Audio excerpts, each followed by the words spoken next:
The laughter echoed through the restaurant like glass breaking in her chest.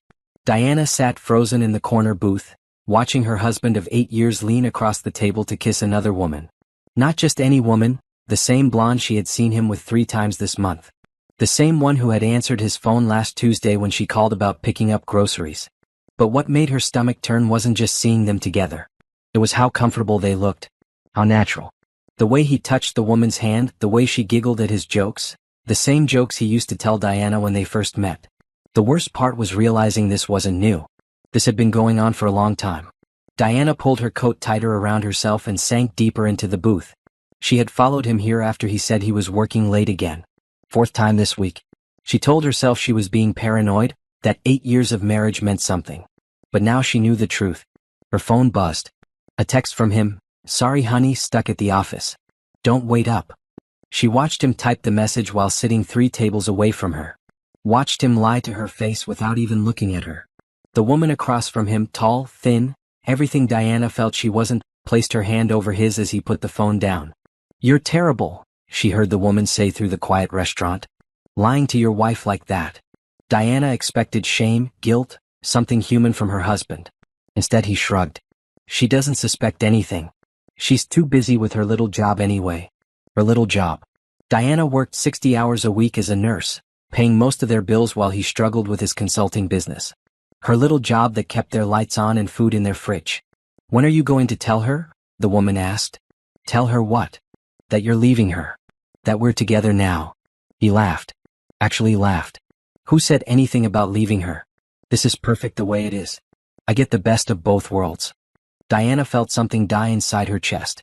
Not her heart breaking, that would hurt. This was worse. This was the slow death of hope. The final breath of trust. She sat there for another hour, watching them share dessert, watching him pay with the credit card she helped him get approved for, watching him walk the woman to her car and kiss her goodbye under the streetlight. When he finally came home at midnight, Diana was in bed pretending to sleep. He slipped in beside her, smelling like perfume that wasn't hers. "How was work?" she whispered into the darkness. "Exhausting," he said. "Big presentation tomorrow." Another lie. She knew his calendar better than he did. There was no presentation. That night, Diana stared at the ceiling until sunrise, planning. Not revenge, she wasn't that type of person. But planning her escape. Planning her freedom. Planning the life she deserved. Because for the first time in 4 years of marriage, she saw herself clearly. She had been living as half a person, accepting crumbs while he fed full meals to someone else. She had been grateful for his attention, thankful for his time, apologetic for taking up space in her own life. No more. The next morning, while he showered, she opened his laptop. She needed to know how deep this went. How long she had been living a lie. The emails went back 4 years. 4 years of planning trips without her, 4 years of intimate messages, 4 years of him building a whole other life. There were photos of them together at places he told Diana he went alone. Restaurant receipts for romantic dinners on nights he said he was with friends. Hotel bookings for weekends he claimed were work conferences. But the worst were the messages about her. About Diana. "She's getting suspicious," he had written 6 months ago. "Maybe it's time to end things with her," the woman replied. "Not yet. She still pays most of the bills. And honestly, she's so pathetic I almost feel sorry for her." Diana read that line 5 times. Pathetic. Her husband of 8 years thought she was pathetic. She printed everything. Every email, every photo, every receipt. Not for court, she didn't want anything from him. But for herself. Proof that she wasn't crazy, wasn't imagining things, wasn't the problem. When he came out of the bathroom, she was making breakfast like nothing had changed. "You're quiet this morning," he said, grabbing coffee. "Just thinking." "About what?" She looked at him, really looked at him. This man she had loved, trusted, built a life with. This man who thought she was pathetic. "About how people can live right next to each other and be complete strangers," she said. He wasn't listening. He was already on his phone, probably texting her. "I'll be late again tonight," he said without looking up. "I know," Diana said quietly. And she did know. She knew everything now. That afternoon, Diana did something she hadn't done in years. She called in sick to work, actually sick, not pretending, and sat in her car outside the apartment building where she now knew his girlfriend lived. She wasn't stalking. She was understanding. Understanding how completely her life had been built on lies. At 3 o'clock, she watched him walk into the building. At 6, she watched them leave together for dinner. At 10, she watched him kiss her goodnight and drive home to Diana. Home to his pathetic wife who paid the bills. When he walked in at 10:30, Diana was waiting. "How was your day?" she asked. "Long, tiring. You know how it is." She nodded. "I do know. I know exactly how it is." Something in her voice made him look up from his phone for the first time in months. "Everything okay?" Diana smiled. For the first time in 4 years she felt completely honest. Everything is exactly as it should be. That night, after he fell asleep, Diana started packing. Not everything, she didn't want everything. Just the things that were truly hers. The photos from before she met him. The books she had bought with her own money. The jewelry her grandmother had left her. She was done being pathetic. Done being grateful for scraps. Done living half a life. Tomorrow she would start over. Tomorrow she would remember who she used to be before she became someone's secret shame. Diana found an apartment 3 days later. Small, clean, expensive enough to stretch her budget thin, but it was hers. No shared name on the lease, no his and hers towels in the bathroom, no pretending everything was fine when it wasn't. She had been careful. Moving money little by little from their joint account into one he didn't know about. Not stealing, just taking what she had put in. 4 years of her paychecks had mostly gone to their life together. Now she needed something for herself alone. The hardest part was acting normal. Coming home every evening, making dinner, asking about his day, listening to more lies. He had gotten comfortable with lying. Too comfortable. "Jenny wants to know if we're coming to her barbecue Saturday," Diana said over dinner Thursday night. He didn't look up from his plate. "Can't. Got that work thing." There was no work thing. She had called his office that morning pretending to be a client trying to schedule a meeting. His assistant said he had no weekend appointments planned. What kind of work thing? Conference call with the Peterson account. Boring stuff. The Peterson account had been closed for 6 months. "That's too bad," Diana said. "Jenny specifically asked for both of us. Maybe next time." Diana nodded and continued eating. Inside she was counting days. Her lease started Monday. 5 more days of this pretending. "Actually," she said carefully, "I think I'll go anyway. Haven't seen Jenny in ages." Now he looked up. "Go alone?" "Why not? You'll be working." She watched his face. Was he worried she would say something? Tell someone about his lies? Or was he just surprised that she might do something without him? "Sure," he said finally. "Have fun." But she caught him texting under the table. Probably telling his girlfriend he would be free Saturday after all. That night, Diana lay in bed making lists in her head. What to take, what to leave, what to say. She had written the letter a dozen times in her mind. She wanted it perfect. Honest but not cruel. Clear but not dramatic. She didn't want to hurt him. Even after everything, even knowing what he really thought of her, she didn't want revenge. She just wanted freedom. Friday morning, he left early for meetings. Diana called in sick again and spent the day moving her things to the new apartment. Books, clothes, the few pieces of furniture that were truly hers. It didn't take long. Most of their shared life belonged more to him than her. By afternoon, the apartment looked like a stranger lived there. Which she realized was probably true. She had been a stranger in her own life for years. She left the letter on the kitchen counter where he would see it when he came home. Simple, direct, final. "I know about Rebecca. I know about the last 4 years. I know what you really think of me. I'm not angry. I'm just done. The house is yours. The bills are yours. The lies are yours. I'm taking my life back. Don't try to find me. Don't try to explain. We both know there's nothing left to explain." She didn't sign it with love. There wasn't any left. Diana drove to her new apartment as the sun was setting. 1 bedroom, 1 bathroom, 1 parking space. One life that belonged completely to her. She ordered pizza and sat on the floor eating it out of the box. No pretending it was fine. No asking about anyone's day. No waiting for someone to come home who wished he were somewhere else. Her phone started ringing at 8 o'clock. She let it go to voicemail. Then again at 8:15. Then 8:30. By 9 o'clock he had called 12 times and sent 6 texts. "Diana, what the hell is this? Come home. We can talk about this. You can't just leave. This is crazy. Call me back. I'm coming to find you." But he didn't know where she was. For the first time in 8 years, he had no idea where she was or what she was doing. Diana turned off her phone and took a bath. A long, hot bath with bubbles and candles and music she liked. Music he had always said was too loud or too sad or too something. When she got out, she looked at herself in the mirror. Really looked. Not the quick glances while getting ready for work or bed. She studied her face, her body, her eyes. She looked tired. Older than 32. There were lines around her eyes that hadn't been there when she got married. But there was something else too. Something she hadn't seen in years. She looked like herself again. Saturday morning, Diana woke up at 9. No alarm, no schedule, no one to make breakfast for but herself. She made coffee and toast and sat by the window watching people walk by on the street below. Her phone had 47 missed calls and 23 text messages. She scrolled through them without reading most. The same things over and over. Apologies, explanations, promises to change, threats to find her. One message was different. From her sister. He called me. Said you left him. Said you were having some kind of breakdown. Are you okay? Call me. Diana smiled. Of course he would make her the crazy one. The one having a breakdown. Not the man who had been living a double life for 4 years. She called her sister back. Diana. Thank God. Are you okay? James said you just disappeared. He's worried sick. I'm fine. Better than fine. I'm free. Free? What does that mean? He said you left some crazy note and took off. Diana took a deep breath. Her sister had always liked James. Thought Diana was lucky to have him. Stable job, nice house, seemed devoted to her. He's been cheating on me for 4 years. I found out. I left. Silence on the other end. 4 years? Are you sure? I'm sure. But he seems so. He called me crying. Said he didn't know what he did wrong. He knows exactly what he did wrong. Diana spent 20 minutes explaining.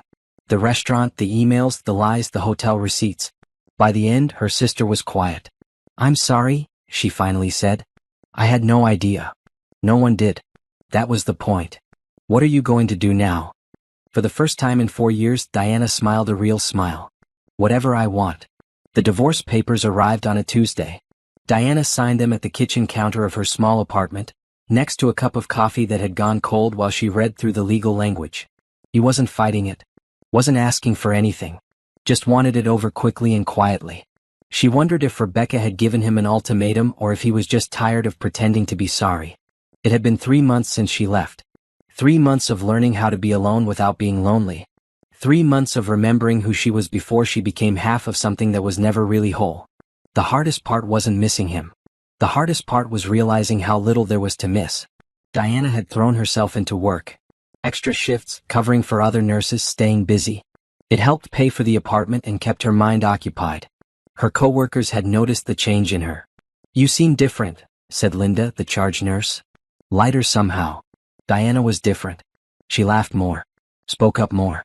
Stopped apologizing for taking up space. Divorce looks good on you, Linda said with a smile. Maybe it did. Diana had lost 15 pounds without trying. Started sleeping better. Stopped that constant low-level anxiety that had followed her around for years. She had also started therapy. Something she had wanted to do for a long time but never had the money for when she was supporting 2 people. Dr. Peterson was helping her understand how she had lost herself so completely. You were trying so hard to be worth keeping, Dr. Peterson said during one session. You forgot that you were already worth keeping. It was true. She had spent 4 years trying to earn love that was never really offered. Trying to be perfect enough, quiet enough, grateful enough to deserve scraps of attention. I used to think I was lucky, Diana told her. Lucky that someone wanted to marry me. Lucky to have a house and a husband and a normal life. And now I think I was settling. We both were. The truth was, James had never really loved her. Not the real her. He had loved the idea of her. The nurse who worked long hours and didn't ask too many questions. The wife who made his life easier without making it complicated. And she had never really loved him either. Not the real him. She had loved feeling chosen. Loved having someone to come home to. Loved not being alone. But being alone wasn't the same as being lonely. She was learning that now. Diana's phone buzzed. A text from her sister. Want to come to dinner Sunday? Mike's sister is visiting. She's going through a divorce too. Diana almost said no. She wasn't ready to be someone's cautionary tale or inspiration story. But then she thought about sitting in her apartment alone again, ordering takeout and watching Netflix. Sure. What time? Sunday dinner was awkward at first. Mike's sister, Carol, kept looking at Diana like she was examining something under a microscope. So you just left? Carol asked over dessert. Just like that. Just like that. Weren't you scared? Diana thought about it. Terrified. But I was more scared of staying. Carol nodded slowly. I keep thinking about leaving. But we have the house, the kids, his family likes me. Those aren't reasons to stay married, Diana said gently. Those are just things. But what if I can't make it alone? What if you can? After dinner, Carol asked for Diana's number. In case I need someone to talk to. Someone who understands. Driving home, Diana realized something had shifted. She wasn't just the woman who left her cheating husband anymore. She was the woman who chose herself. The woman who walked away from a life that was killing her slowly. That felt like progress. At work Monday, Dr. Martinez asked her to stay late to help with a difficult patient. Mrs. Chin had been in the ICU for 2 weeks, and her family was struggling with end-of-life decisions. Diana had always been good with families in crisis. She knew how to be present without being intrusive, how to offer comfort without false hope. Thank you, Mrs. Chen's son said as they stood outside her room. You've been so kind to our family. It's my job, Diana said. No, it's more than that. You really care. That's rare. Walking to her car that night, Diana felt something she hadn't felt in years. Professional pride. Personal pride. She was good at her job. Good at helping people. Good at being herself. Her phone rang as she got in the car. A known number. Hello? Diana? It's James. Her stomach dropped. 3 months of silence and now this. What do you want? I signed the papers today. It's really over. It was over 4 years ago. We just made it official. I know I messed up. I know I hurt you. But maybe we could try again? I ended things with Rebecca. I want to work on us. Diana sat in her car in the hospital parking lot, listening to the man she had once promised to love forever beg for another chance. James, there is no us. There never really was. Don't say that. We had good times. We were happy. You were comfortable. I was invisible. That's not the same as happy. I can change. I can be better. I don't want you to change. I want you to be happy with someone who actually wants the life you're offering. That's not me. She hung up before he could say anything else. Diana sat in her car for a long time after that call. Not crying, not angry. Just relieved. The conversation she had been dreading for months was over, and it had been easier than she expected. She didn't want him back. Didn't want to try again. Didn't want to return to a life that had never really fit her. For the first time since she left, Diana felt completely sure she had made the right choice. Starting the car, she drove home to her small apartment, her quiet life, her own space. Tomorrow she would work another shift, help another family, be useful in the world. Tonight, she would make dinner for one and not apologize to anyone for taking up space. 6 months after the divorce was final, Diana met Thomas. She wasn't looking for anyone. Had convinced herself she was better alone, that relationships were just complications she didn't need. She was working extra shifts, saving money, thinking about going back to school for her nurse practitioner degree. But then Mrs. Rodriguez came into the emergency room with chest pains, and her son came rushing in behind the ambulance. Is she okay? Please tell me she's okay, he said to Diana, still in his work clothes, hair messy from running. We're taking good care of her, Diana said. What's your name? Thomas. Thomas Rodriguez. She's all I have left. Diana had seen panic before. Had held hands with worried family members, had delivered good news and bad news, had watched people fall apart and pull themselves together. But something about the way Thomas looked at her made her want to do more than just her job. Come sit down, she said. Let me get you some water and tell you what's happening. She spent her break explaining his mother's condition, walking him through the tests they were running, helping him call his job to say he wouldn't be back that day. You don't have to do all this, he said as she brought him coffee from the break room. I want to, Diana said and realized it was true. Mrs. Rodriguez was fine. Heart palpitations brought on by stress and too much caffeine. They kept her overnight for observation, and Thomas never left the hospital. You should go home, Diana told him during her next break. Get some sleep. She'll be here when you get back. I can't. What if something happens? Diana understood. She had felt that same helpless worry when her own mother was sick years ago. I'll keep an eye on her, she promised. I'll call you if anything changes. He looked at her for a long moment. Why are you being so kind to us? The question caught her off guard. When had kindness become unusual enough to comment on? Because everyone deserves to have someone care, she said simply. Thomas went home for a few hours and came back with flowers for the nursing staff and a thank you card for Diana specifically. You made the worst day better, he wrote. Thank you for seeing us as people, not just another case. Diana kept the card in her locker. Not because she was interested in him romantically, but because it reminded her why she became a nurse in the first place. 2 weeks later, she saw Thomas in the grocery store. Diana. He smiled when he saw her. How are you? Good. How's your mom? Great. Back to gardening and bossing me around. Doctor says her heart is strong. They talked for a few minutes about nothing important. The weather, the high cost of groceries, how busy the hospital had been lately. I should let you get back to your shopping, Thomas said finally. Yeah, I should. Diana started to agree, then stopped. Actually, do you want to get coffee sometime? There's a place near the hospital that's not terrible. She surprised herself by asking. She hadn't dated anyone since the divorce. Hadn't wanted to. I'd like that, Thomas said. A lot. Coffee turned into dinner.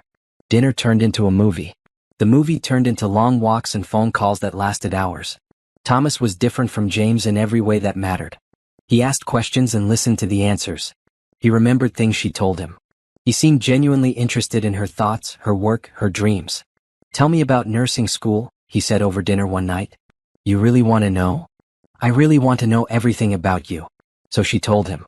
About staying up all night studying, about her first patient, about the moment she knew she had found her calling. James had never asked about her work except to complain when she worked late. What made you choose it? Thomas asked. I wanted to help people. I know that sounds simple, but I like being useful. I like being the person someone can count on when everything is falling apart. That's not simple at all. That's beautiful. Diana felt something she hadn't felt in years. Appreciated. Valued for who she actually was instead of what she could provide. But she was also scared. Scared of trusting again. Scared of being wrong about someone again. Scared of ending up back where she started. I have to tell you something, she said after they had been dating for 2 months. They were sitting in his car outside her apartment. She had invited him up, but suddenly she needed him to know everything before they went any further. Okay, he said, turning to face her completely. I was married before. For 8 years. He cheated on me for the last 4 years of our marriage. With the same woman. I found out and left him. Thomas was quiet for a moment. That must have been awful. It was. But the worst part wasn't the cheating. The worst part was realizing how little he actually thought of me. How little I thought of myself. What do you mean? Diana took a deep breath. I spent 4 years trying to be worth keeping. Making myself smaller and smaller so I wouldn't be too much trouble. I paid most of the bills, did most of the housework, and was grateful when he paid attention to me.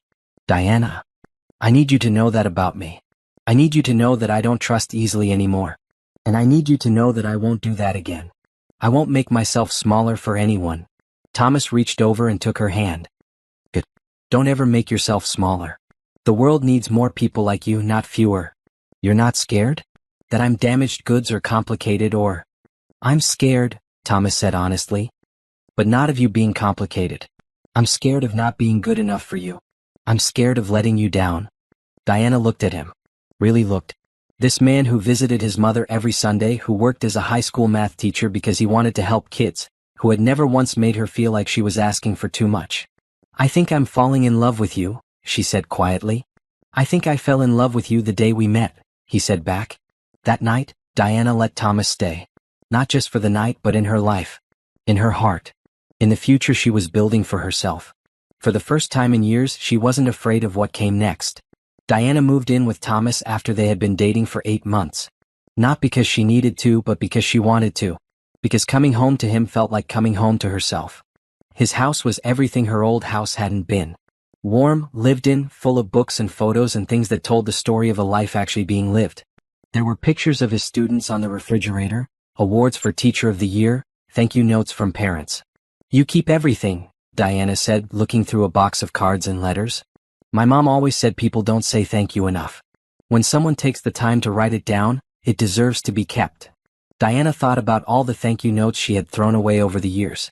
All the small moments of appreciation she had dismissed as not important enough to save. I want to be the kind of person who keeps thank you notes, she said. You already are, Thomas said, kissing the top of her head.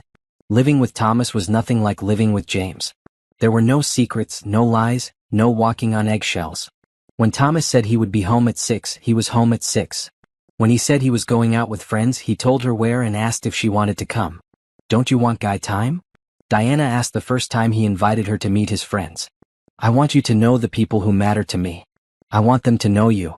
His friends were teachers mostly. People who cared about things beyond themselves. They welcomed Diana like she had always been part of the group, asked about her work, included her in conversations. Diana was leaving her clinical rotation at the community health center when she saw James sitting in his car across the street. Not hiding, not trying to be subtle. Just sitting there watching. Their eyes met through the windshield. He didn't look away, didn't pretend he hadn't been waiting for her. He just sat there staring. Diana got in her car and drove home, checking her rearview mirror the whole way. He didn't follow her, but she felt watched anyway. That night, she told Thomas what had happened. How long was he there? Thomas asked. I don't know. I just saw him when I came out. Did he try to talk to you? No. He just watched. Thomas was quiet for a moment. Diana, I think you should report this. To the police. For what? Sitting in a car? For stalking you. He wasn't stalking me. He was just there. Watching your workplace. Waiting for you to come out. That's stalking. Diana knew Thomas was right, but part of her still felt like she was overreacting. James had never been violent. Selfish, dishonest, thoughtless, but not violent. Let me think about it, she said. But she didn't have to think long. The next day James was there again. Same spot, same car, same staring. This time, Diana walked over to him. What do you want, James? He rolled down his window. Up close, she could see what Rebecca had meant. He looked older, thinner, like he hadn't been taking care of himself. I want to talk to you. About what? About us. About what we had. We don't have anything. We haven't had anything for over a year. That's not true. You can't just erase 8 years of marriage. Diana looked at him sitting in his car outside her workplace, and for the first time she felt sorry for him. Not sorry enough to change anything, but sorry that this was what his life had become. James, you need to stop this. Stop coming here, stop watching me. It's not healthy for either of us. I just want to understand. What did I do that was so terrible that you couldn't forgive me? The question was so absurd that Diana almost laughed. You had a 4-year affair. You lied to me every day. You called me pathetic. I never called you pathetic. I read the emails, James. I know exactly what you called me. He looked away from her then, maybe remembering what he had written, maybe just unable to face the truth of it. People make mistakes, he said quietly. That wasn't a mistake. That was a choice. 4 years of choices. So you're just going to throw away everything we built together? We didn't build anything together. You built a lie and I lived in it. But I'm not living in it anymore. Diana started to walk away, but James called after her. Is it him? The teacher? Is that why you won't even talk to me? She turned back. This has nothing to do with Thomas. This is about me choosing to live an honest life. I could be honest now. We could start over. I don't want to start over with you. I want you to leave me alone. She got in her car and drove away, hands shaking slightly. Not from fear, but from anger. Anger that he was making her life smaller again, making her look over her shoulder, making her worry about things that shouldn't be her problem anymore. That night, Thomas helped her file a police report. Not because James had threatened her, but because his behavior was escalating. Because Rebecca had been right, he wasn't the same person he used to be. What happens now? Diana asked the officer. We document it. If he continues to contact you or follow you, we can issue a restraining order. And if he doesn't stop? Then we arrest him. Diana hoped it wouldn't come to that. She hoped James would realize that what he was doing was wrong and stop on his own. But as she lay in bed that night, listening to Thomas breathe beside her, she had a feeling this was just the beginning. James didn't stop. If anything, the police report seemed to make him more determined. He started showing up everywhere. The grocery store, the gas station, the coffee shop near campus where Diana studied between classes. He never approached her directly after that day at the clinic. Just appeared places where she was watching, waiting, making sure she knew he was there. It's psychological warfare, Thomas said after Diana spotted James at 3 different locations in 1 week. He's trying to make you feel like you can't escape him. But I can't do anything about it. He's not breaking any laws by shopping at the same stores I shop at. Diana, this isn't normal behavior. You know that, right? She did know that. But knowing it and knowing what to do about it were different things. Diana started changing her routines. Different grocery stores, different gas stations, different coffee shops. It helped for a while, but then James would find her new patterns and the cycle would start over. I feel like I'm being hunted, she told Dr. Peterson during therapy. You are being hunted. That's exactly what this is. But why now? It's been over a year since I left him. Why is he doing this now? Because now you're happy. Now you're succeeding. Now you're proving that you're better off without him. Dr. Peterson was right. Diana was happy. Happier than she had ever been. School was challenging but fulfilling. Her relationship with Thomas was everything she had never known she wanted. Her life was full and rich and completely her own. Maybe that was what James couldn't stand. The harassment continued for weeks. Diana documented everything: dates, times, locations, photos when she could manage them. The police said they were building a case, but it was slow going. "We need evidence of direct contact or threats," the officer explained. "Being in the same public places isn't enough for a restraining order." Diana understood the law, but she didn't understand how James could make her feel so unsafe without technically doing anything wrong. Then one Tuesday in November, everything changed. Diana was leaving her pharmacology class when she found James waiting by her car. "We need to talk," he said. "No, we don't. And you need to leave." "I'm not leaving until you listen to me. James, there are security cameras here. You're on campus where you don't belong, bothering me when I've asked you to stop. This is going to get you arrested." "I don't care. I have nothing left to lose." Something in his voice made Diana stop walking toward her car. He looked desperate in a way that scared her. "What do you mean you have nothing left to lose?" "I lost my job. I lost my house. I lost Rebecca. I lost you. I have nothing." "I'm sorry about your job and your house. But you didn't lose me, James. You threw me away." "That's not true. You called me pathetic. You said I was too stupid to figure out what was happening. You laughed about lying to me. I was angry. I was scared. I didn't mean any of that. You meant all of it. And now you're angry that I believed you." James stepped closer to her. Not threatening but pleading. "Diana, please. Just give me a chance to explain. 5 minutes. That's all I'm asking." Diana looked around the parking lot. Other students were walking to their cars, talking and laughing. Normal people living normal lives. She wanted to be one of them again. 5 minutes, she said. But not here. And not alone. They went to the student union building. Diana chose a table in the middle of the cafeteria, surrounded by people. If James was going to make a scene, at least there would be witnesses. "Talk," she said. "I know I messed up. I know I hurt you. But we were good together once. We were happy. You were happy. I was trying to survive." "That's not true." "James, do you remember our last anniversary? Our 7th? He looked confused. "What about it?" "You forgot. Completely forgot. I made dinner reservations, bought you a gift, got dressed up. You came home at 10 o'clock and asked why I was so dressed up.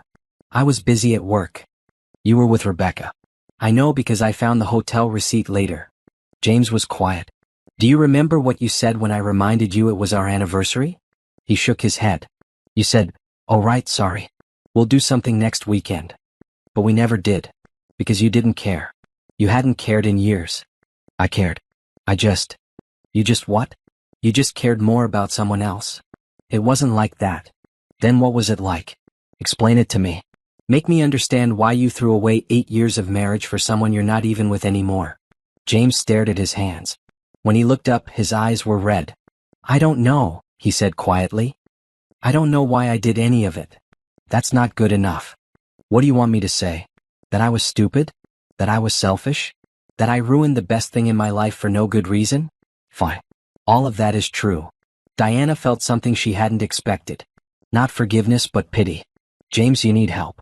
Professional help. This isn't about me anymore. This is about you not being able to accept that some things can't be undone. So that's it? You're just going to give up on us?" "There is no us. There hasn't been an us for a long time." Diana stood up to leave, but James grabbed her wrist. "Don't touch me," she said sharply. He let go immediately, but the damage was done. People were staring. Someone at the next table had pulled out their phone. "I'm sorry," James said. "I didn't mean. I just need you to understand." "I understand perfectly. You made your choices. Now I'm making mine." Diana walked away, leaving James sitting alone at the table. That afternoon she got a restraining order. The restraining order changed everything. James couldn't come within 500 feet of Diana, her home, her workplace, or her school. If he violated it, he would be arrested immediately. For the first time in months, Diana felt like she could breathe. "How do you feel?" Thomas asked as they drove home from the courthouse. "Free," Diana said. "Actually free. but the freedom came with a price. Diana realized how much of her mental energy had been consumed by worrying about James, by looking over her shoulder, by changing her routines to avoid him. Without that constant anxiety, she felt lighter but also strangely empty. "I don't know what to do with myself," she told Thomas. "I've been so focused on avoiding him that I forgot what it felt like to just live normally." "So let's live normally," Thomas said. "Let's do all the things you've been too worried to do." They started small.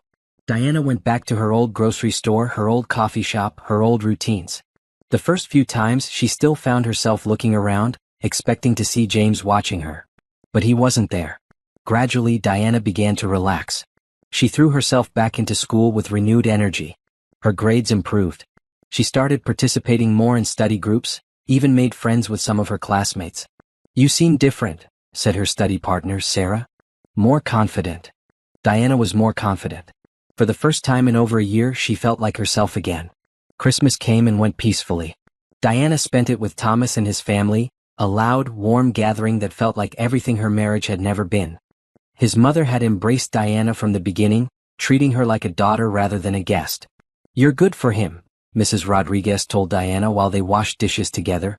"I haven't seen him this happy since, well, ever." "He's good for me too," Diana said. "I can see that. You have that glow that people get when they're truly happy." That glow. Diana caught herself smiling more, laughing easier, speaking up without apologizing. She had become the person she was supposed to be all along. In January, Diana started her final semester of the nurse practitioner program. The clinical rotations were intense, but she loved the work. Loved the responsibility, the challenge, the opportunity to really help people change their lives.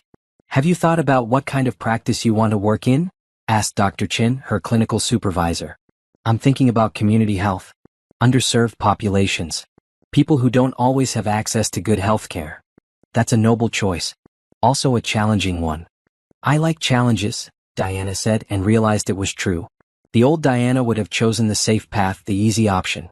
This Diana wanted to make a difference. One afternoon in February, Diana was working at the community health clinic when she overheard two of the other nurses talking. "Did you hear about that guy who got arrested outside the nursing school?" one of them said. Diana's blood went cold. "What guy?" she asked. "Some man who was harassing one of the students. Apparently he'd been stalking her for months. Campus security finally caught him trying to break into her car." "When did this happen?" "Last week, I think." "Why?"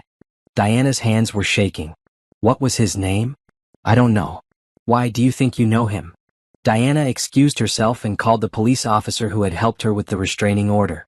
"Was it James Patterson?" she asked when she got through.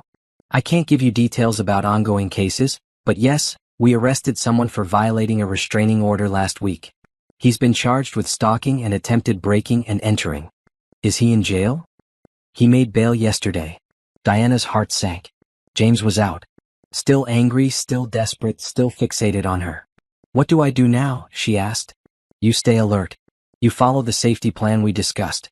And you call us immediately if you see him or if anything feels wrong." Diana drove home carefully, checking her mirrors, taking a different route than usual. When she got to Thomas's house, she checked all the locks twice. "What's wrong?" Thomas asked as soon as he saw her face. She told him about James's arrest, about him making bail, about the fear that was creeping back into her chest like a familiar poison. "We need to talk about you staying somewhere else for a while," Thomas said. "I'm not running away again. I'm not letting him control my life. This isn't about running away. This is about being smart." "He's escalating," Diana. "Breaking into cars, violating restraining orders. What's next?" Diana knew Thomas was right, but the thought of changing her life again because of James made her furious. "I'm so tired of this," she said. "I just want to live my life without thinking about him." "I know, and you will. But right now we need to be careful." That night, Diana couldn't sleep. She kept thinking about the nursing student whose car James had tried to break into. What if he had mistaken her for Diana? What if he was getting confused, desperate enough to hurt innocent people? The next morning, Diana made a decision. She was tired of being afraid, tired of looking over her shoulder, tired of letting James's obsession control her life. She was going to end this once and for all. Diana's plan was simple. She would arrange to meet James in a public place with police nearby and tell him directly that his behavior had to stop. Not just for her sake but for his own. "That's a terrible idea," Thomas said when she explained it. He's already violated one restraining order. He's not going to listen to reason. Maybe not. But I have to try. I can't keep living like this, and neither can he. Diana had thought about it all night. James wasn't evil. He was broken, desperate, clinging to something that had never really existed. Maybe if she could make him understand that, he would finally let go. She arranged to meet him at the police station. If he wanted to talk to her, it would be there, with officers present, completely safe and completely final. To her surprise, he agreed. James looked even worse than he had at the campus. Thinner, older, like he hadn't slept in weeks.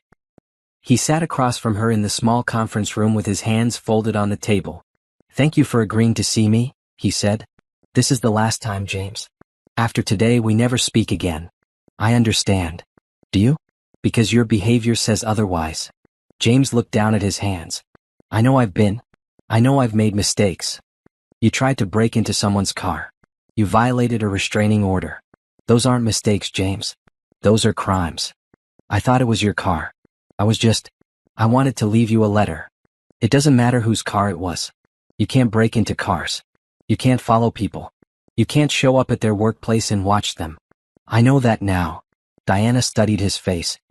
He looked genuinely ashamed, but she had learned not to trust James's expressions. Why are you doing this? Really? What do you hope to accomplish? James was quiet for a long time. When he finally spoke, his voice was barely audible. I want my life back. Your life. The life I had with you. The house, the routine, the feeling like I belonged somewhere. James, you gave up that life. You chose someone else over me for 4 years. I made a mistake. You made a choice. Every day for 4 years you made the same choice. I was confused. I was stupid. I thought I could have both. But you couldn't. And now you can't have either.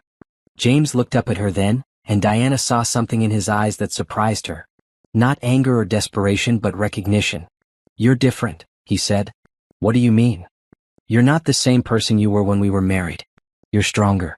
More sure of yourself. Diana felt something shift in the room. For the first time in months, James was seeing her clearly. I am different, she said. I'm who I was supposed to be all along. I never let you be that person, did I? The question caught Diana off guard. She had expected him to argue, to make excuses, to blame everyone but himself. No, she said simply. You didn't. I kept you small because I was afraid you'd realize you were too good for me. Diana stared at him. In all their years together, James had never been this honest about anything. And then I made sure you would realize it, he continued. I treated you so badly that you had no choice but to leave. James, I'm not asking for forgiveness. I know I don't deserve it. I'm just asking you to understand that I know what I lost. I know what I threw away. Diana felt tears in her eyes. Not for their marriage, that was long dead, but for the waste of it all. The years of unhappiness that could have been avoided if he had been brave enough to be honest. I understand, she said. But understanding doesn't change anything. I know. I just needed you to know that I know. They sat in silence for a moment. Outside the conference room, Diana could hear phones ringing, people talking, life going on. What happens now? James asked. Now you get help. Real help. And you leave me alone to live my life. And if I don't? Then you go to prison.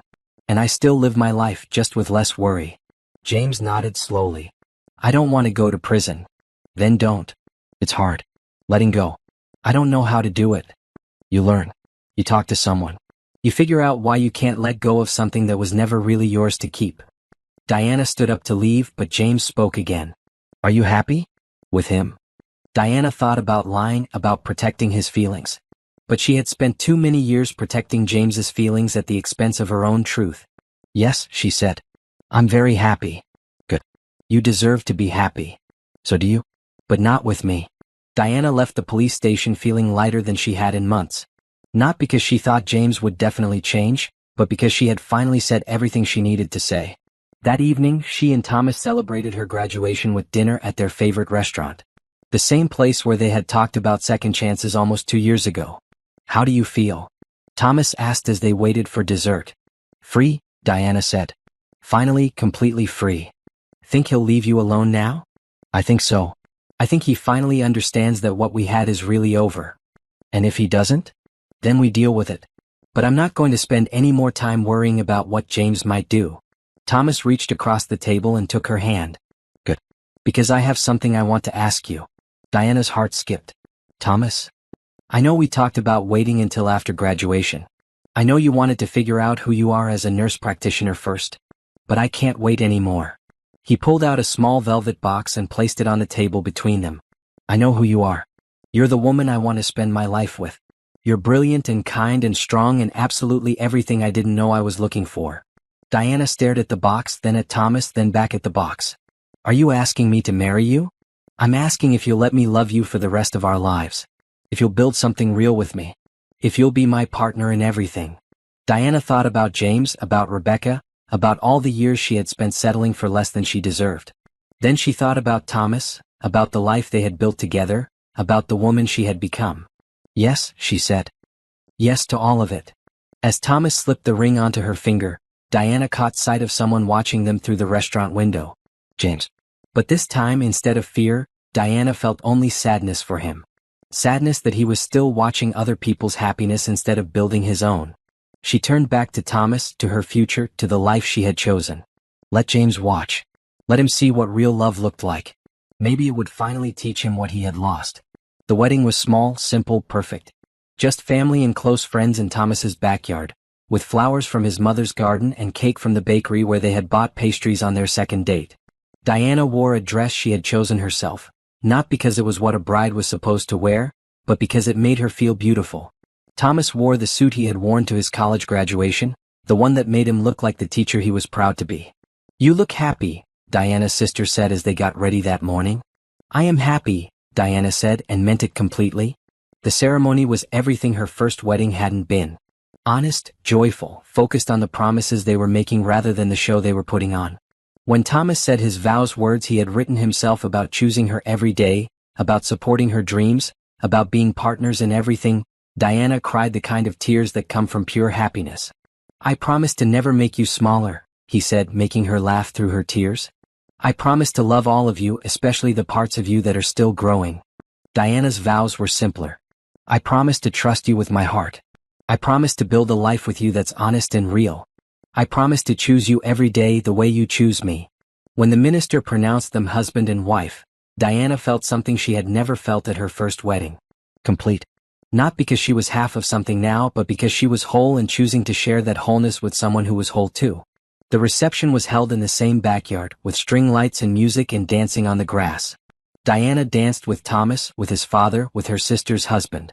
She laughed until her cheeks hurt and ate cake with her fingers and felt absolutely, perfectly herself. Around 10 o'clock, as the party was winding down, Diana stepped outside for some air. The night was warm, the stars were bright, and she could hear laughter and music drifting from the backyard. Beautiful wedding. Diana turned to find James standing at the edge of the property. Not close enough to be threatening, but close enough to be seen. James, you can't be here. The restraining order. I'm not on your property. I'm on the street. Technically legal. Diana looked at him. He seemed different. Calmer. Sadder, but not desperate anymore. What do you want? To apologize. Really apologize. Not for what I want from you, but for what I did to you. You already apologized. Not properly. Not completely. Diana glanced back at the house. She could see Thomas through the window talking to his mother, laughing at something she said. Her husband. Her partner. Her choice. You have 5 minutes, she said. I've been going to therapy, James said. Real therapy. Trying to understand why I did what I did. Why I couldn't let go. And I think I was afraid. Afraid that if you became who you really were, you'd leave me. So I tried to keep you from becoming that person. Diana said nothing. But you became her anyway. You became who you were supposed to be. And I was right, you did leave me. But not because you changed. Because I never let you be yourself in the first place. James? I'm not telling you this because I want anything from you. I'm telling you this because you deserve to know that what happened wasn't your fault. You weren't too much or not enough or any of the things I made you feel like you were. Diana felt tears in her eyes. Not for James, not for their marriage, but for the years she had spent believing she was the problem. Thank you, she said quietly. I'm going to leave you alone now. Really leave you alone. I'm moving to Portland next month. Starting over somewhere new. Good. I hope you find what you're looking for. I hope so too. James looked at the house, at the lights and the laughter and the life Diana had built. He's a good man, isn't he? The best. Good. You deserve the best. James turned to leave, then stopped. Diana? For what it's worth, I think you were always this person. This strong, confident woman. I just spent so much time trying to convince you that you weren't that. Maybe I convinced myself too. Maybe, Diana said. But it doesn't matter now. No, I suppose it doesn't. Diana watched James walk away, get into his car, and drive out of her life for the last time. She felt something she hadn't expected, not relief or victory but peace. Thomas appeared beside her a moment later. Everything okay? He asked. Perfect, Diana said, taking his hand. Everything is perfect. They went back inside together, back to their wedding party, back to their friends and family and the life they had chosen together. Later that night, as they lay in bed in their new house, the one they had bought together, the one that belonged to both of them equally, Thomas asked Diana how she felt. Like myself, she said. Finally, completely like myself. And how does that feel? Diana thought about the question. She thought about the woman she had been when she was married to James, small, grateful, always apologizing. She thought about the woman she had become, strong, confident, taking up space without shame. It feels like coming home, she said. Thomas kissed her forehead. Welcome home then.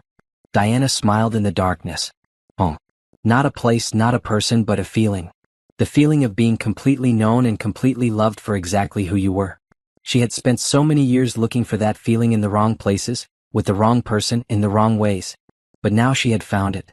Not because someone had given it to her, but because she had given it to herself. And that, Diana thought as she drifted off to sleep in her husband's arms, was the best revenge of all. Not hurting the person who had hurt her, but living so fully and happily that their opinion of her became completely irrelevant. She had chosen herself. She had chosen love. She had chosen a life that was honest and real and completely her own. And James would have to live with the knowledge of what he had lost. Not just Diana, but the chance to be part of something real. The chance to love someone completely and be loved completely in return. That was his punishment, his consequence, his burden to bear. Diana was free of all of it now. Free to be happy, free to be loved, free to be exactly who she was supposed to be. Finally, completely, joyfully free.